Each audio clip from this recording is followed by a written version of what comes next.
Hello everyone, welcome back. Here is the third video installment here of how to kind of combo off with Sultai Rona. There are many different ways, that's why I'm making these videos to kind of help explain many different avenues you can take there to win the game and what situations are game winning. So again, deck list here for reference. I have room for the sideboard here again to kind of go through it, so let's get started. Let's say we find ourselves in a situation where we, thought seeds on turn one maybe, and our Rona got killed anyway. They drew a removal spell. That's unfortunate. But we have a Tyvar and Mox and Helix.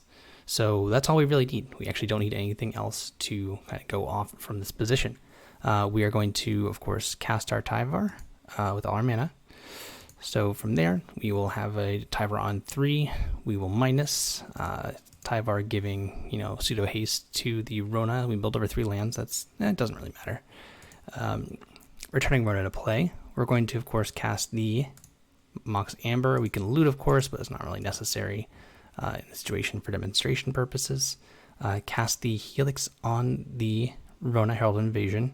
Now we're going to start the chain by making a lot of blue mana, as you've seen previously. Tap Rona, return Mox, float Mox each time through the iteration. However, this time go around, we actually have a Tyvar in play, and what that means is that Mox Amber can tap for any colors of mana that we have planeswalkers and or legendary creatures. So in addition to making infinite blue mana, we're going to make infinite green and black mana as well, tapping the Mox for different colors each time. And from this point here, what we're going to be doing is, once we have infinite, Sultai colored mana in our mana pool, we will actually go ahead and return the Tyvar to hand with the Rona. So we're going to tap Rona, return Tyvar to our hand. Tyvar itself serves many functions. First of which, when you cast it, you actually untap the Rona. So we have a Tyvar on 3. Again, infinite Sultai mana in our mana pool. Then from this point, what we're going to be doing is minusing. We're going to minus Tyvar until we hit a point where we fill over a Fae of Wishes.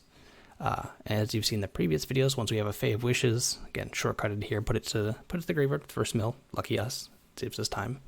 We will have the Fae of Wishes in play.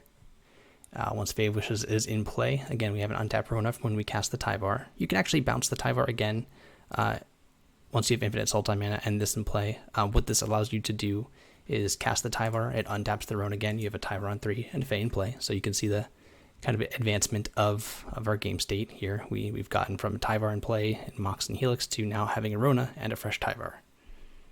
We're going to, from this point, bounce our Fae of Wishes and then cast Granted again. Granted is our favorite thing to do here.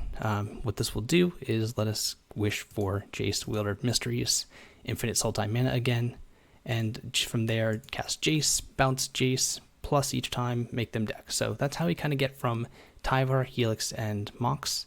Of course, once you have infinite Sultai mana and Tyvar, you may need to mill more than one time.